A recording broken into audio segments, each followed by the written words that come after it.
I feel honored, and I think we should all be, I think we are all privileged to have among us two of the pillars of American research in education. Erik Hanushek, the economic pillar, and Adam Gamran, the sociological pillar. Erik, would you begin? Take, 40 minutes? And then Adam will follow, and then if we have time, we'll do a little bit discussion.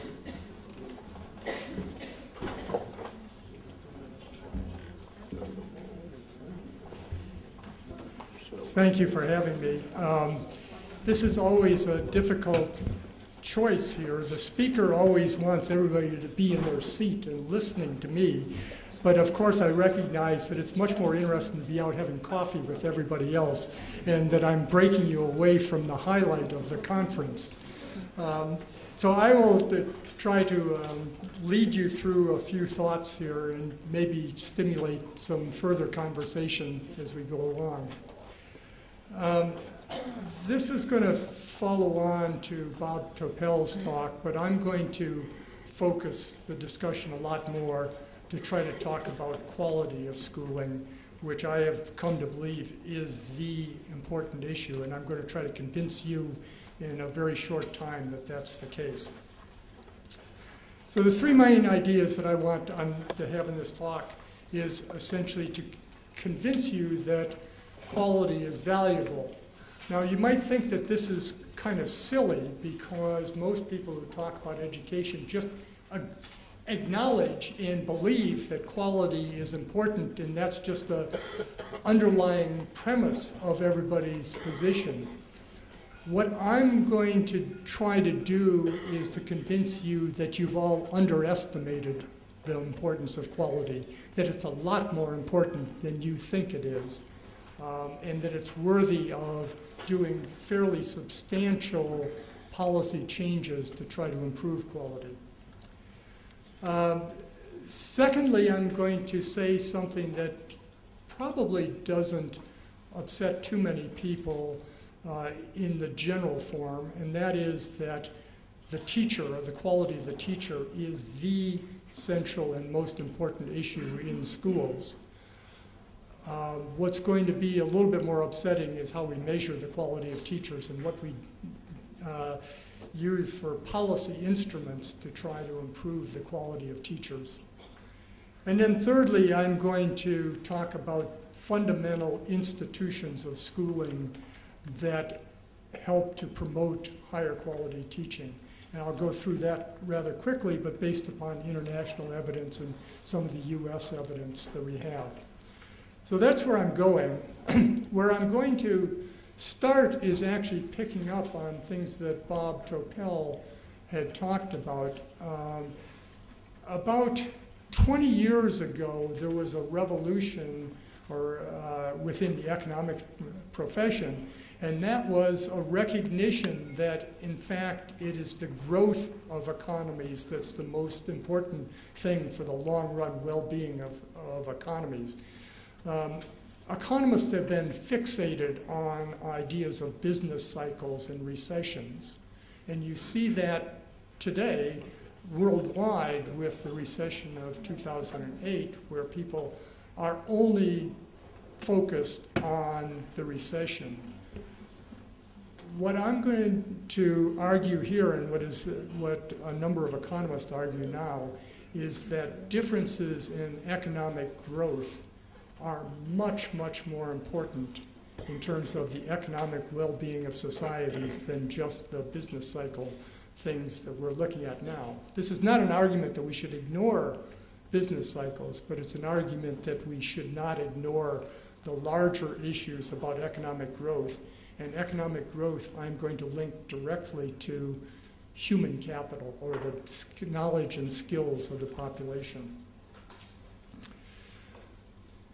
What I'm going to emphasize here is skills as measured by a series of international tests of math and science. Now, you all know the PISA test, which have become a worldwide phenomenon of people looking at how well did we do relative to other people in the league tables that are available. These tests have actually been going on since the mid-1960s, and what I've done with some colleagues is to look back at the history of these tests and try to get a composite measure of the skills of different nations out of these tests. And once you do that, your perspective on economic growth and economies changes. This is probably a slide that nobody can read. I usually put one of these in to make sure that you pay attention to me, because you want to figure out what's on this slide. What this slide is a listing of countries by their scores on these international tests. They are scaled like PISA, where the average for the OECD is 500 points, and then there's a spread. They're in columns that are sort of rough groupings of countries. The far right grouping of countries are OECD countries not in Europe. I should say this is also classified before September of 2010, so it does not include Israel as an OECD country, but I'll put Israel on here in a minute. This next column this is European OECD countries and the scores that they get.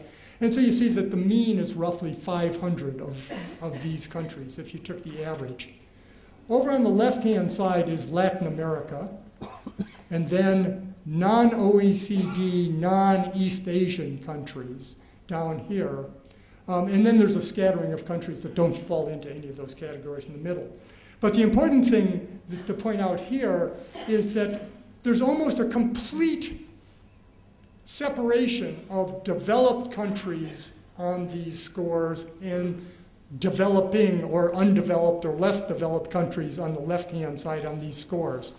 And then here's Israel sitting right on that line, that dividing line here of whether it's going to move toward the developed side of the scale or stay somewhere in the middle, which may no longer be the middle as everybody else tries to jump above that line. Okay, so that's the first point. Now I want to relate that directly to economic performance. This is the picture that is going to summarize everything I'm going to say about the importance of quality. This is a very simple picture. It has on the horizontal axis here test scores, like I just pictured there. Think of these as PISA scores. And on the vertical axis is growth rates. Growth rates are the long-term average of per capita GDP growth.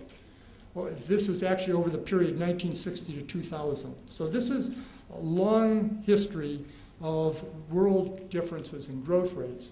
Now, I'll say one other thing, that everything says conditional test scores and conditional growth.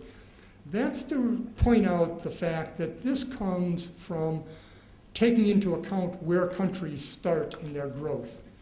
The simple answer is that if you start behind, it's easier to grow fast, because all you have to do is imitate or copy everybody else. And if you start ahead, it's harder to grow fast because you have to invent new things. You have to innovate. Okay.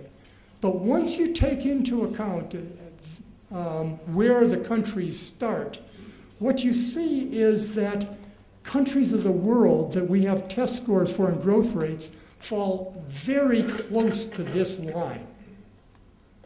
It's almost on a straight line that explains variations in growth rates almost completely by test score differences. For the technical-minded, we can explain 3/4 to 80% of the variation in test scores, in growth rates, by simply these test score differences. So now let me come back and say why the measurement is so important. The work that economists did in the last 20 years on economic growth invariably included measures of human capital, and they invariably included the school attainment that Bob Topel had concentrated on.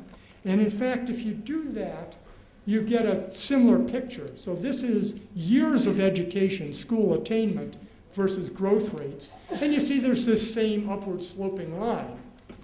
But you see one other thing. One is it's not as close to the line. Countries are not as close to this line. In fact, you can only explain about 1/4 of the variation in growth rates with years of attainment.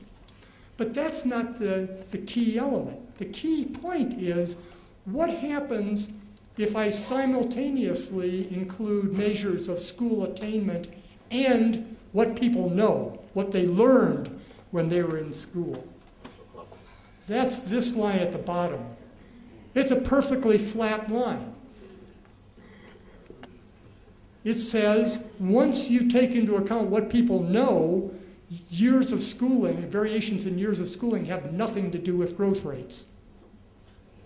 And so for that reason, I'm going to concentrate entirely on what people know, quality measures, and talk a little bit about how important that is. Now my task is to convince you that your belief in quality underestimates the real importance of quality.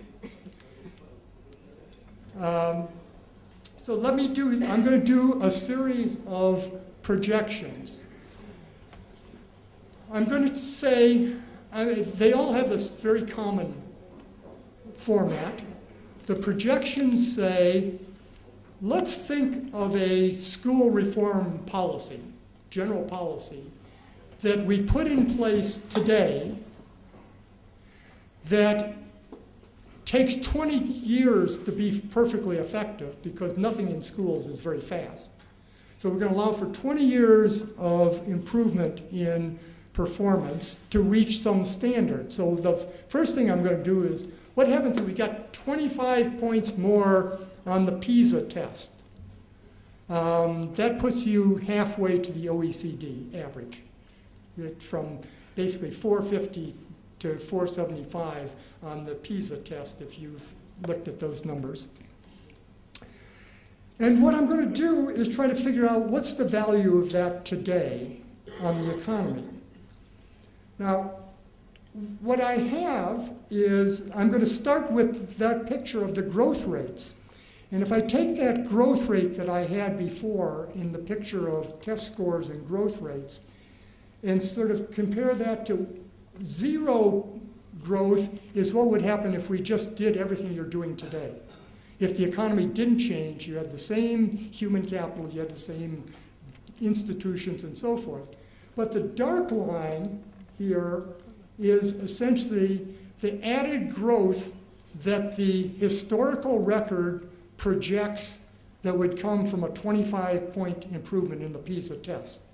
And I put in a couple light lines to just indicate something that you all know, that there's some uncertainty about this, obviously, and so there's some band of uncertainty.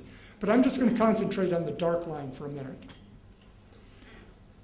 And what I'm going to do is take the lifespan of somebody born today, which is roughly 80 years out to 2090. Okay, and think of that lifespan.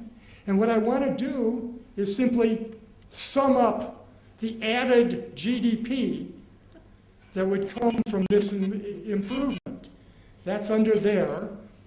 But of course, many of us in this room, me being at the forefront, don't have a lot of concerns about what happens in 2090, right? So I want to sort of give less weight to things in 2090. So I'm going to discount that back, and I'm going to get the present value of that. What's the equivalent amount that you put in the bank today that would yield that area, that added GDP? Okay? So if I get the present value of that, 25 points, it's a value of 288% of current GDP. The present value of a 25-point increase for the population of each of the countries is almost 3 times the current value of GDP. For the whole OECD, pre-September 2010 OECD, The whole value is $123 trillion of that. Now, the political pushing and shoving about stimulus packages in all the countries and how do you deal with the recession and the cost of the recession all amounts to something less than $10 trillion worldwide. I mean, none of these numbers make any sense, right? Trillions are too many zeros. But it's orders of magnitude larger than the business cycle that we've seen worldwide across the OECD and the governmental policies to deal with it. Coming closer to home, the Israeli version of this is a present value of $628 billion for that 25% point improvement. I'm going to run through a couple others like that. This is to try to convince you. Maybe some of you had this number in the back of your mind, $628 billion for Israel. What would happen if everybody got to Finland, which is the world's envy? Everybody envies Finland. It would be very difficult for Israel at the current time because it's 100 points. It's one standard deviation of Pisa. Okay. For the OECD, if everybody pushed up to Finland, we're talking about something on the order of $275 trillion. Another aggregate that doesn't make sense, but here's another aggregate that would also perhaps not make sense. $3.7 trillion present value for Israel of getting up to the level of Finland. 15 times current GDP. So here's a picture of what everybody gains. This is starting with Finland. Finland has the unfortunate position of not getting any better because we're all going to get up to Finland. So there's nothing changed for Finland. One that I'll point out is Canada, which is a bit of the envy of the US. Canada looks a lot like the US, is very close to the US geographically, and does much better than we do on tests. So they don't gain all that much from being Finland. They're only gaining 2.5 times GDP. The OECD average is out here at something over 6 times GDP, aggregate GDP for the OECD. We get out to the United States, which gains a lot because we're slightly below the OECD average on the math and science PISA test. And here's Israel. This line out here, which says that you move a lot, and for moving a lot, you gain a lot. The only 2 countries in this sample that go farther would be Turkey and Mexico, which are sort of off the charts on the bottom end. They're at the slightly over 400 on the PISA test, a full standard deviation behind. Now, that's difficult. That's the 334 trillion. You could look at perhaps a more realistic movement for Israel. It says, let's get to the average of the OECD, the developed country average. Well, that's a mere $1.6 trillion in present value. So what's this mean? To me, it means that the rewards look substantial enough that it's worth some fairly large policy changes to try to improve the schools. That's the message, by the way, I take to the US. There's a comparable message to the US that does the same thing here.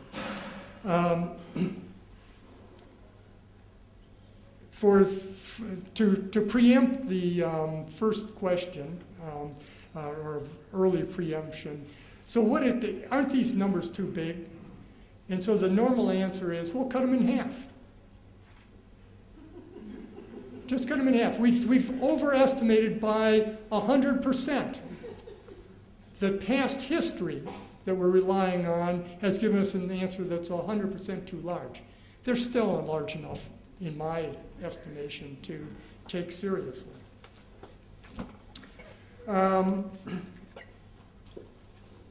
Let me give one quick answer before we're going on.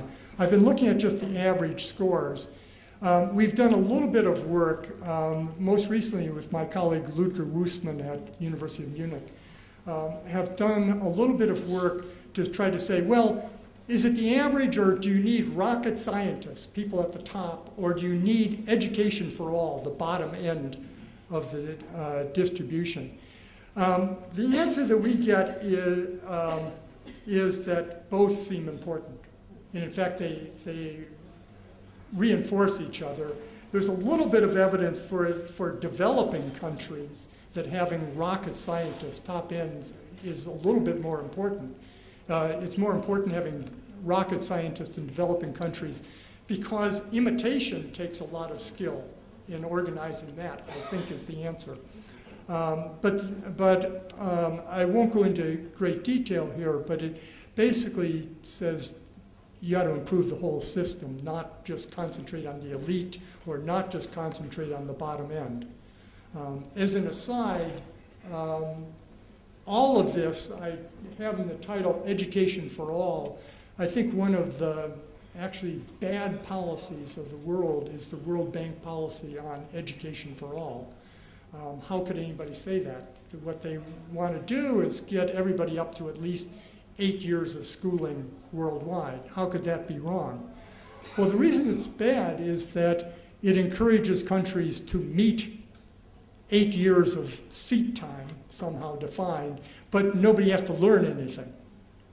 So if you go to Peru, where over 70% of the kids of Peru today get at least 9 years of schooling, only 20% of those get to the minimal level, the level 1 on these PISA tests, 400 points on these PISA tests.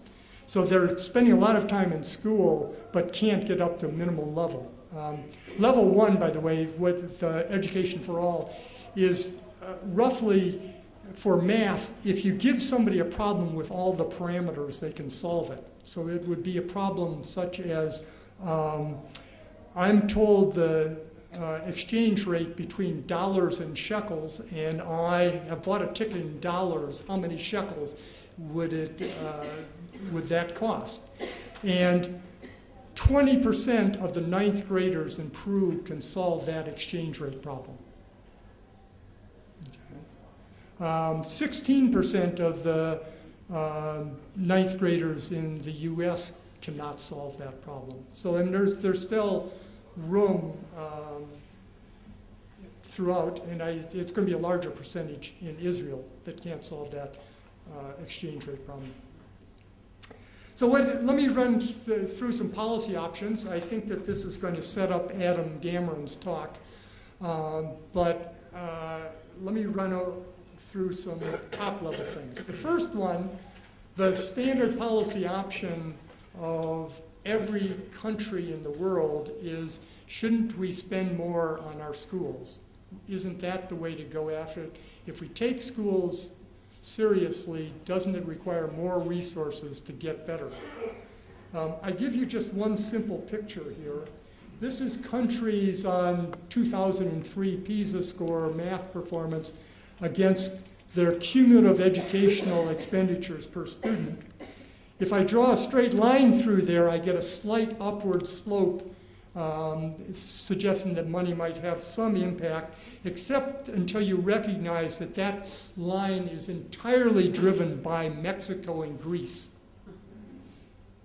And it's only if you believe that we're going to learn a lot from Mexico and Greece do you believe that simple spending policies are the answer, because that's not what we see. There's a lot of evidence within countries and other evidence that supports this also. It doesn't say that money is not required, that there's no money is going to be useful, nor does it say that money is never spent well. It just says that if the only thing you do is put more money into the existing system, you should expect the existing system. And that's what we're seeing around the world. The part that I've already given you the hint about, that I believe from all the research I have, is that the only thing that matters is teacher quality.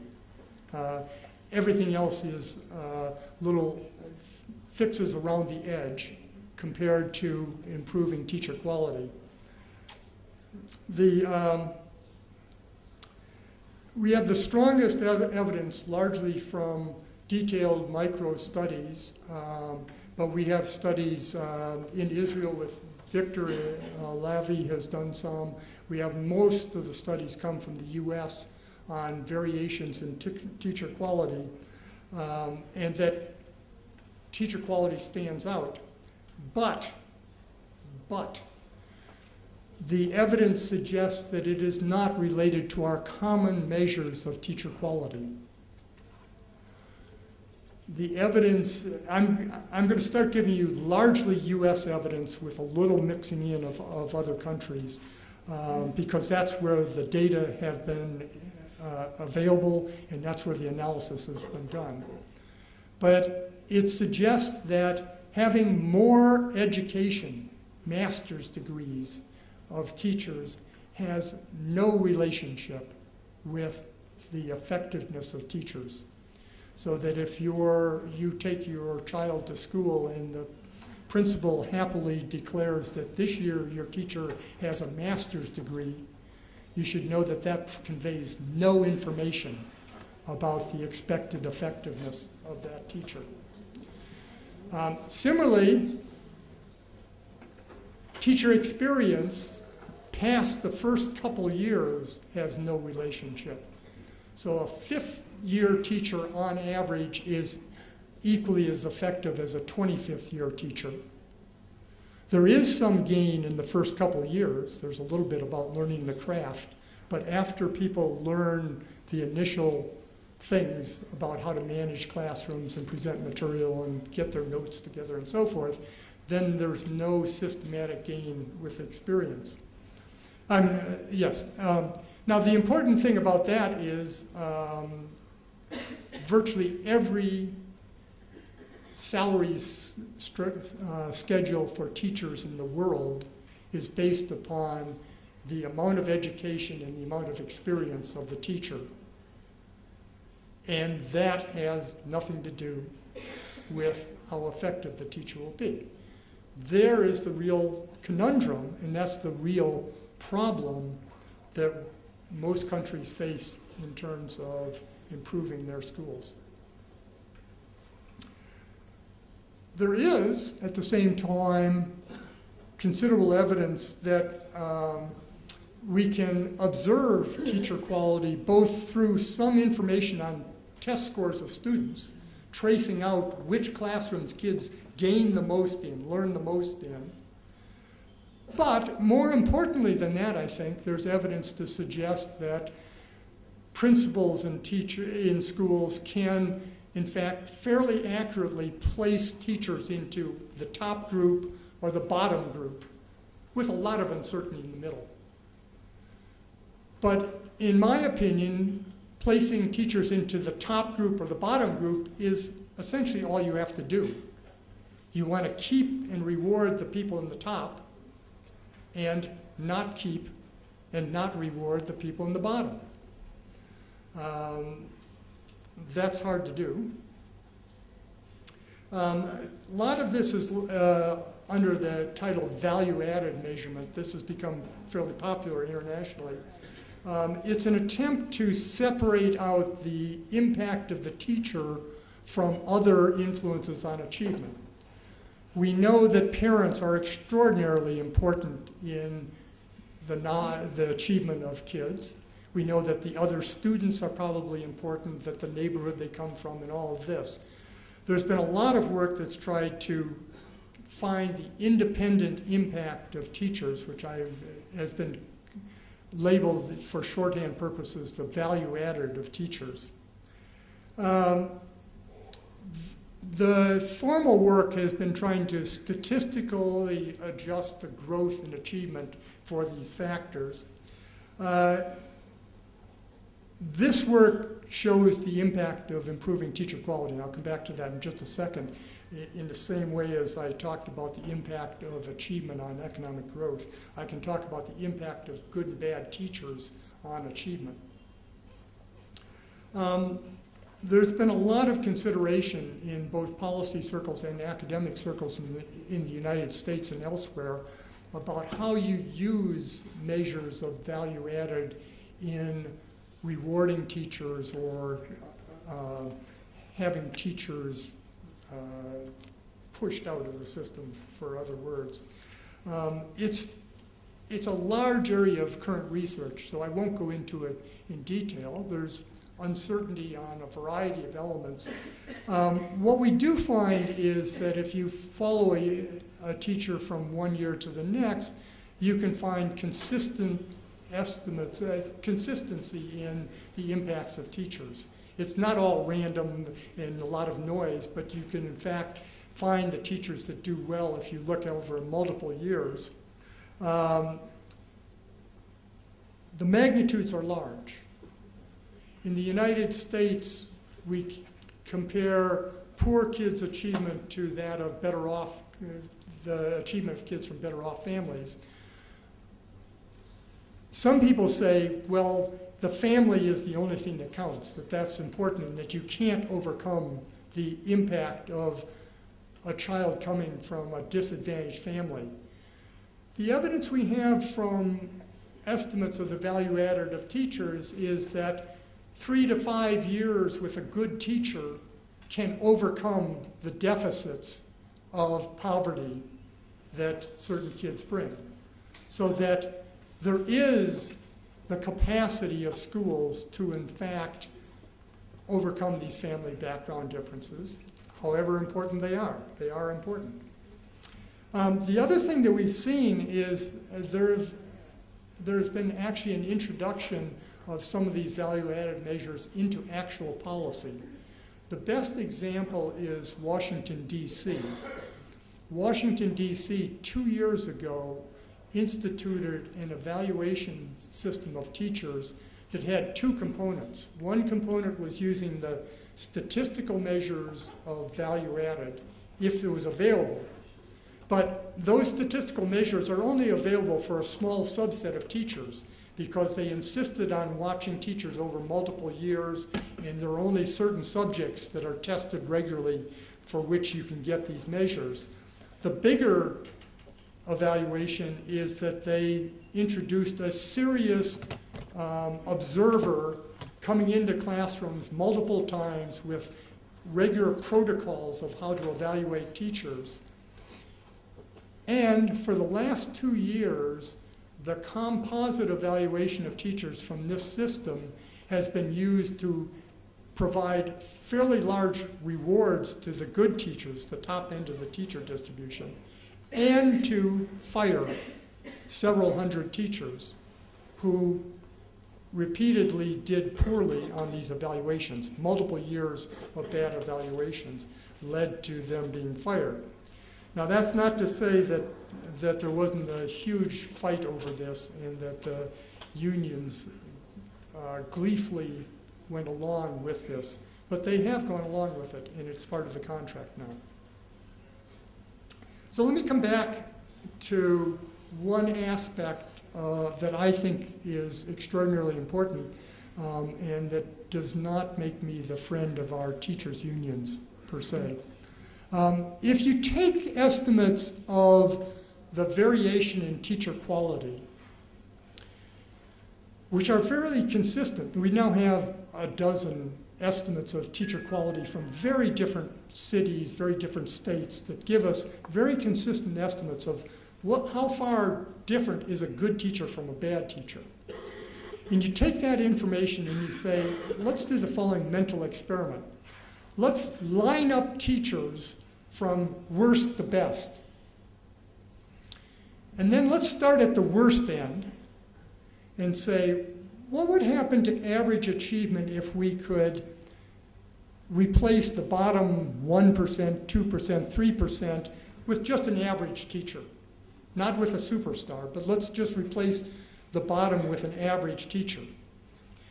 This graph says what it is for the US. It has what's called the percent deselected is a polite euphemism for replaced. So the percent replaced as we go from 2, 4, 6. And what you see, there's two different lines here reflecting the variation that we have. There is some uncertainty in how wide the distribution is. So one is the lower variation and one is the higher variation in teacher quality from the available estimates. These are sort of confidence bounds or plausible bounds on them.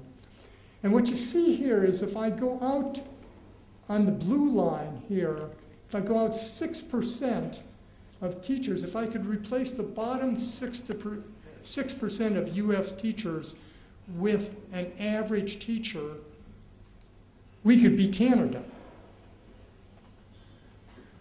If I could, by the more pessimistic, if I could replace the bottom 10% of teachers with an average teacher, we could still be Canada with that. But if it was optimistic, we could maybe even be Finland. What this says to me is that the bottom, there's a group of teachers that are harming kids. On the other hand, there's a large group of teachers that are really working hard, they're doing a good job, and we don't want to say that all teachers have to be replaced or anything. We're just saying, let's take an average teacher. Something happened. Okay. So this is a picture that doesn't endear me to the teachers union because it says if you could just find a way to stop defending the worst of the worst, everybody could be better off. And in fact, I think teacher salaries would be much higher if I said, I will pay you a lot of money, but I don't have to pay the bad teacher as much as the good teacher. I think teachers' salaries in the US and other places would be much higher. So how do you do this? The problem is that I've already said that it's not the things that you're measuring that count. So we can't just write a law that says hire teachers with master's degrees and expect to get these gains. I have to make some decisions. The economist answer on this is to think of setting up institutions that provide the right incentives and that sort of herd everybody in the right direction of better, more effective teachers. So the list that we've looked at is that more choice, private schools or otherwise, tends to improve performance when we look internationally, because what it says is that we get parents involved in making selections of schools, and if they have the bad teacher this year, they're likely to leave. So it puts pressure on schools to make sure that the teachers are good if they want to keep their kids. Good accountability systems that measure what's going on in the schools. As in the introduction, measurement is key in this, and accountability systems that measure and use performance in making decisions. Local autonomy, that it's very hard to, in fact, make decisions centrally on exactly what to do because the capacity of schools differs, the demands at different schools differs, and so allowing more local decision making. I'll come back to that in a second. Tracking the evidence is mixed to negative, that helps. Teacher performance pay, preschool education. These are things that have been found in general to promote better performance. Let me talk a little bit about this just very quickly. I'm figuring that Adam is going to fill in all the details that I don't get to, and I'm being pushed on time, so Adam can fill in my details. Let me talk a little bit about school autonomy for a minute, because this is one that comes up often. How much decision-making power should you put in the local school? Some systems allow essentially no choices to be made locally of any kind. Others allow a lot. Well, what's the answer? I mean, part of it is that you want the local people to use their superior knowledge about what they can do and what the problems are. But it also introduces the possibility of opportunistic behavior. If you give me a lot of money, a budget to spend, I might start hiring all my relatives to be teachers, and they might not be particularly good teachers. Okay, so how do you sort of balance these? Well, what I want to suggest is that while school autonomy can be good or bad, you can do other things like provide central exams that provide information about whether you are hiring all your relatives or in fact you're using your local knowledge to do better. And you can think of central exams as a way to monitor schools. You're monitoring in terms of their performance. Let me show you a simple answer that comes from the international tests. What I'm going to do here is look at whether or not a country has central exams or not. These are country level, looking across countries.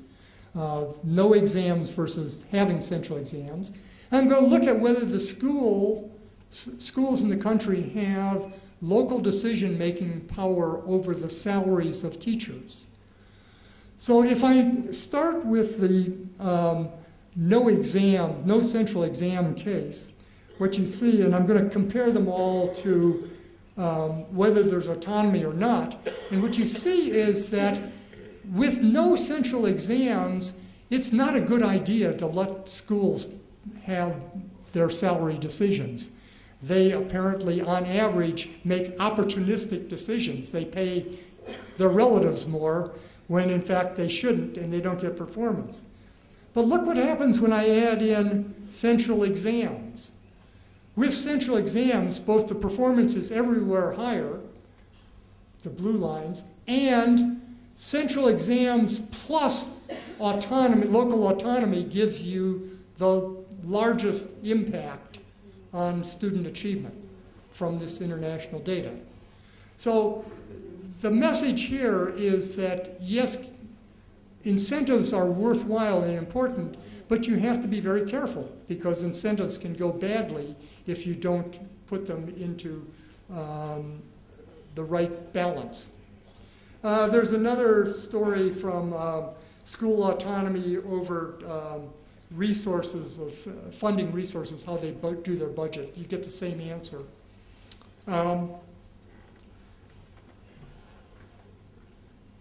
I think I'm going to stop with this part. Let me add one other little bit before I conclude. The final thing that I have to come back to is this question of causation. What I started out doing was giving you evidence that suggested that higher achievement was related to higher growth rates. What I've tried to imply is that if you found a way to improve the skills and knowledge of your students, your growth rate would go up in the future. That is a causal story. Okay, so let me give you one little bit of evidence. We've thought a lot about this. Let me give you one little bit of evidence on that. I said that test scores had been given over a long period of time. For many of the OECD countries, we can actually observe several different times in which countries took tests. So you see Japan has taken tests, they've been high. This is basically drawing a line that extends from 1975 to 2000. There's a bunch of data points behind these. So for each country, what this is a regression line that just relates what's the time trend in test scores. So Japan has been high and flat, perhaps because there's ceilings on this test that they can't do better. Korea has grown a little bit. Finland, our world leader now, you can see has progressively over time done better. And if you extended this line out from 2000 to the present day is where you get that Finland's at the top of everything. Germany has done poorly up until recently. It's done a little bit better. And of course, everybody knows that Italy is at the bottom and down. They're dysfunctional schools as much as dysfunctional economies. So if you look at this graph, what I'm telling you is that the countries that have the best improvement in achievement should also have increases in their growth rates, right? So that their growth rate should be higher if they've had steep things, steep increases in test scores. So what I'm going to do is take the annual growth in the GDP of different countries, and just for each country draw a straight line between through the growth rates of countries. So if that line slopes up, growth rates have improved. If that line slopes down, growth rates have not. And then I want to compare the slopes of those lines, how much improvement is there in growth rates to how much improvement is there in achievement scores. So here's, this is the slope in those lines, the trend in those test scores over time. Here's the trend in growth rates over time. And I just point out that all the countries fall in the right quadrant. Countries that have had the most improvement in their test scores have also had improvement over this time period in their growth rates. Countries that have not improved or have been flat or falling, in the case of Italy, have seen their growth rates have fallen over this time period. So I'm going to stop with that. It's not conclusive evidence, and I can tell you why you should distrust this evidence, but I have a variety of different other approaches. Quality is very valuable. I think more valuable, I'm asserting more valuable than you thought when you came into this room. I have given you an overview of evidence that now is quite compelling, that teachers are the most important part of schools. And I've given you a suggestion that comes from saying maybe we should look at the overall structure and institutions that determine the incentives in schools as a way of improving teacher quality. And that's the message I'll give you.